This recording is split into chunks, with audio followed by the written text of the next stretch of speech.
Karachi Bilal colony में डकैती मज़ाहमत पर फायरिंग से मियां बीवी और उनकी 6 माह की बेटी ज़ख्मी हो गई है। कराची का इलाका है न्यू कराची, जहां बिलाल कॉलोनी में डकैती मज़ाहमत पर फायरिंग से मियां बीवी और उनकी 6 माह की बेटी ज़ख्मी हो गई है। न्यू कराची में डकैती मज़ाहमत पर फायरिंग का ये वाक़या पेश आया है। गोलियां लगने से मियां बीवी और उनकी 6 माह की बेटी ज़ख्मी हो गई है।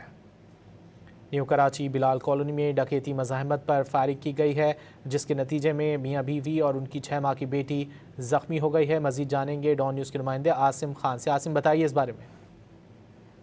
यह अफसोसनाक वाक़या न्यू कराची में अब से कुछ देर पहले पेश आया है। न्यू कराची की बिलाल कॉलोनी थाने की हदूद है समामा शॉपिंग सेंटर। इसकी पार्किंग में बताया जा रहा है कि मुहैया तौर पर डकैती मज़ाहमत पे वाक़या पेश आया है, जिसमें मियाँ बीवी और एक 6 माह की उनकी बच्ची जो है वो जख्मी हुई है। बच्ची की टांग में गोली लगी है, जबकि माँ बाप की हालत तशवीशनाक बताई जा रही है। तीनों को अस्पताल मुंतकिल कर दिया है, जबकि यहाँ पर पुलिस जो है जायवा पहुँच गई है और नजदीक इस वाक़े की तफ्तीश की है।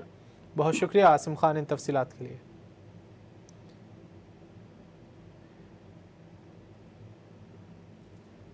न्यू कराची बिलाल कॉलोनी में डकैती मज़ाहमत पर फायरिंग से मियां बीवी और उनकी 6 माह की बेटी ज़ख्मी हो गई है, जिन्हें अस्पताल मुंतकिल कर दिया गया है। मियां और बीवी की हालत तशवीशनाक बताई जा रही है, जबकि बच्ची के पैर में गोली लगी है। पुलिस का यह कहना है कि वाक़े की तहकीकात शुरू कर दी गई हैं।